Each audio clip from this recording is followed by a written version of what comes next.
Let's get to these reviews. First review this week, it's aespa. If you're not familiar with aespa, they're a four-member girl group. They debuted almost exactly 3 years ago to the date in 2020 under SM Entertainment.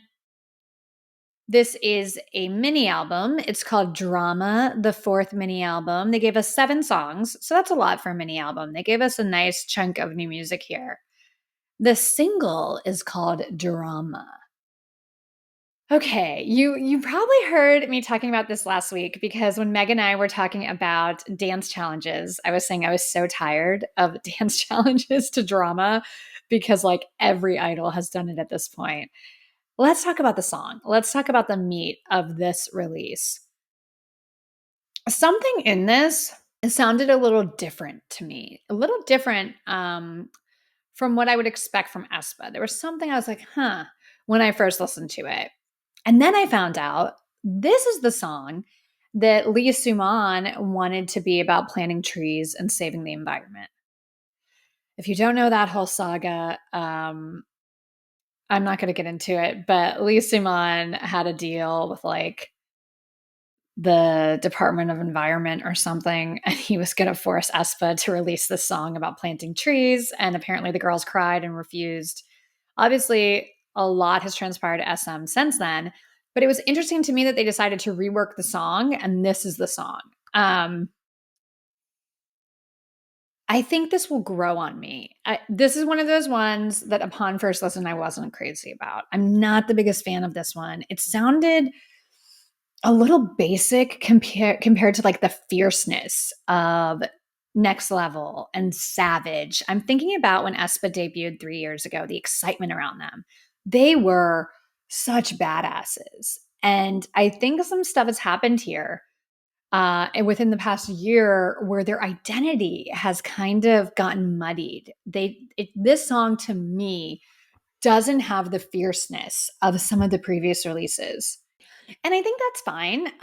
Every song doesn't have to be like fierce and aggressive and everything else, but I what bothers me about it, this one's trying to be, I bring the drama. I'm this bad girl, and I just didn't totally feel it. I do feel like musically there is some drama there. There's some nice stuff here in the production, but it just didn't resonate with me. It didn't work for me.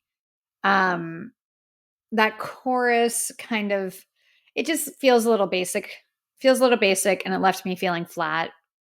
It's not bad, the song's not bad, but there's nothing that stood out and made me be like, yes, I love this. So I'm a massive aespa fan too. I loved them since debut, and they're one of the rare girl groups because to be honest, I'm more of a boy group fan. If I'm paying my own money to go see a concert, it's usually going to be a boy group, but I've paid to see aespa. I love aespa. So maybe my expectations are too high, but I just kind of felt like, all right. There's some better stuff on the album. I can't wait to get to that. But first, I want to talk about the music video. The video is way better than the song. The music video here is so much better than the song, and it sells the song. So it did make me like the song more. So mission accomplished to the team. Cool opening sequence with choreography.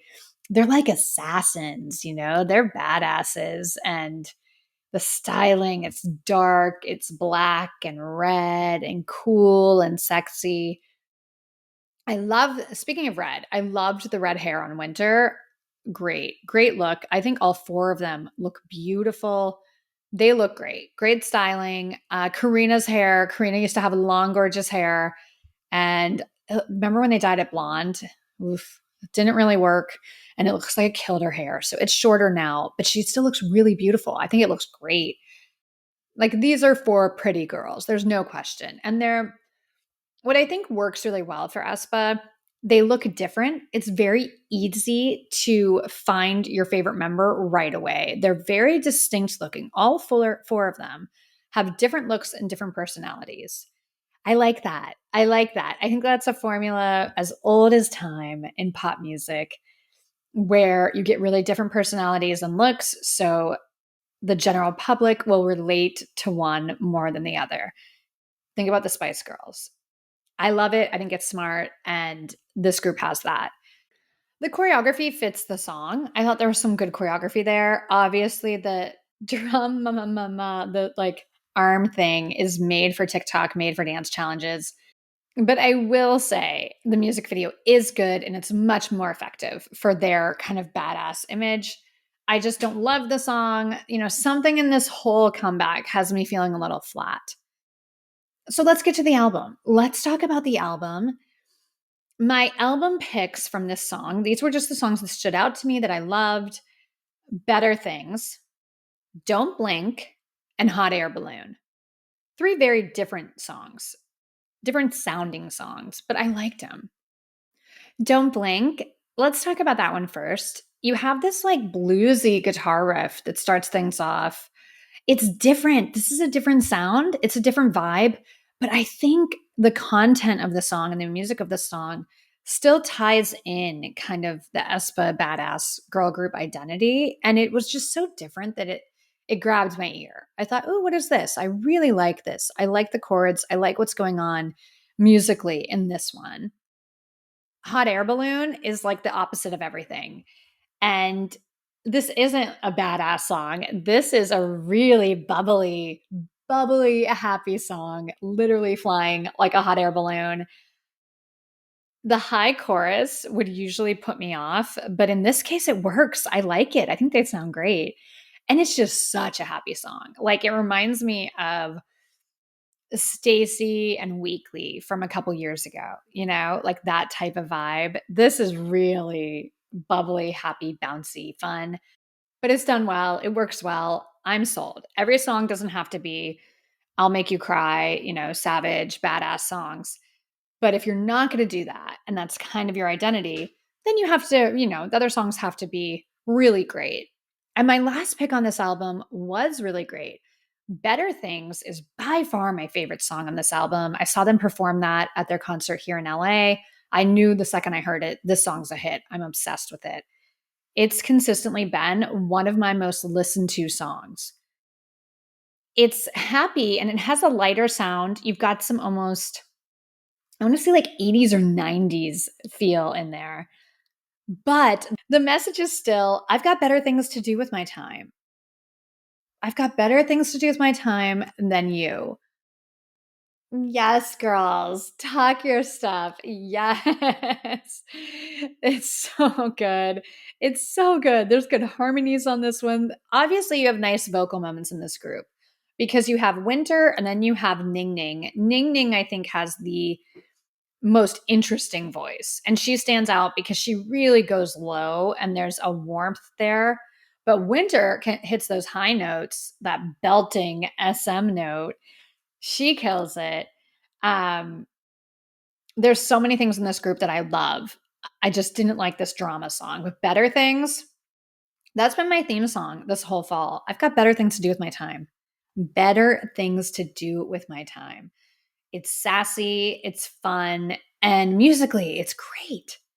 It's great. It's my favorite. Like favorite by far. I wish the whole album went in this direction because I think this direction works for them. Everything doesn't have to sound dark to be badass. The lyrics and the message are still, we're those girls. We're those girls that are too spicy for you. We're those girls that are savage, and we've got better things to do with our time.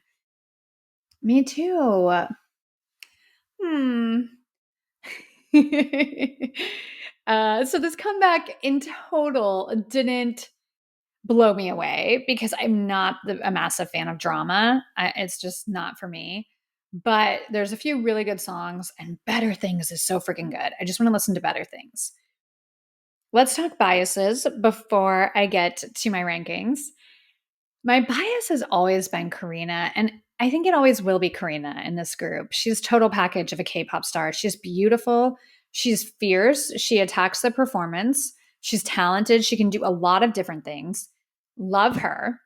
And then when I saw them live, I really got Winter. I really got Winter. I was like, okay, yeah, she stands out. I would say maybe the most Winter stands out. She's my record for sure.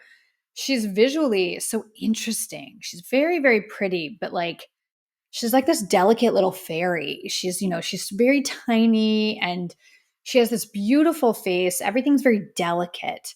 But her voice is really powerful. She's an interesting performer and an interesting idol. She's my wrecker, but I think Ning Ning and Giselle are killing it. So in this group, it's hard to go wrong. Let's get to it though. I liked a few songs. I didn't feel some of the stuff on this album. Here are my rankings from aespa's Drama, the fourth mini album, from least favorite to favorite. Number 7, YOLO. Number 6 was the title track. Didn't work for me. Drama. Number 5 is You. Number 4 was Trick or Treat. I did like that one. That one was fun. Number 3, Don't Blink. Number 2, Hot Air Balloon. And my number 1 song from this aespa release, by far, Better Things. That is an anthem. That is my bitchy. I saw your text message. I didn't even respond because I've got better things to do with my time. Sorry. If you know, you know. I love it. And I'm sure I'm not the only one that song resonated with.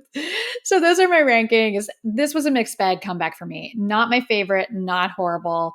There's some good stuff on there. I did like the Trick or Treat song, but the timing doesn't work. Like we talked about it with Leave with Stray Kids last week, how it's kind of a fall song. It's about leaves falling even at one point, and it's fall, so that makes sense. Don't release a Trick or Treat song after Halloween. You missed it. You missed your window. So maybe save that for the next comeback. I don't know. It's a pretty solid aespa sounding song, so I think they could have shelved it and put it on the next comeback. Congratulations to aespa. I'm really happy to have them back. I'm so interested in where they're going to go. I'm so interested in the next chapter because when they came out, it was this huge thing that they were going to have these avatars. It's actually an 8-member group. And then they just dropped the ball on that. And SM does that a lot. NCT Hollywood, like that didn't happen.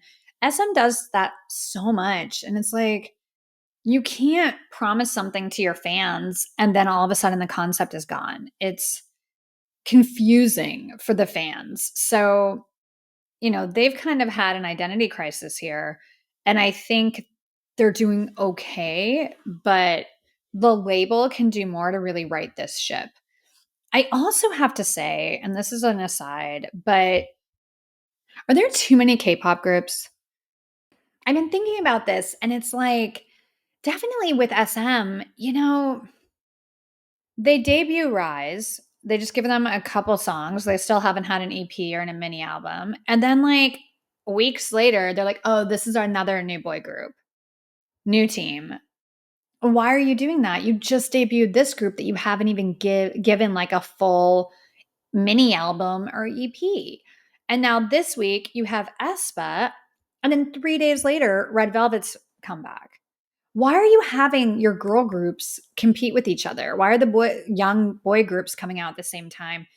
I think it's watering down the product. I think it's kind of, for someone like me who loves K-pop, who's really excited about debuts, it's hard to get really enthusiastic about groups because, like for Rise, I love them. But from an outsider's perspective, it's like I haven't had time to even learn the names, and you're giving me another new boy group. And then with aespa and Red Velvet, I love aespa and I love Red Velvet. Love Red Velvet. But it was like, okay, cool. I have 2 days with this aespa comeback, 3 days with the aespa comeback. Now here's Red Velvet's.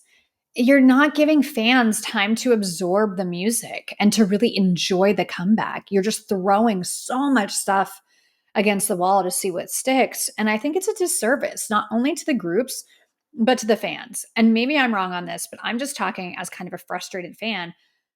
I spend all my time on this. Clearly, I have a podcast about K-pop. Clearly, I'm obsessed with it. And I feel like I don't have time. There's no time to do all the reviews I want to do because there's too much coming out. There's too much coming at me. I wish we had less groups so the labels could just focus on that group. And that would be, in this generation, you get one boy group and one girl group. Go. it's just too much. It's too much. And I think when you have two girl groups that have big fan bases on the same label, to have their comebacks within 3 days of each other, it's just bizarre to me. I was like, I love the music SM puts out, but so many of their business moves are confusing. I'm perplexed by how they move as a business sometimes. Anyways, let's move on. I want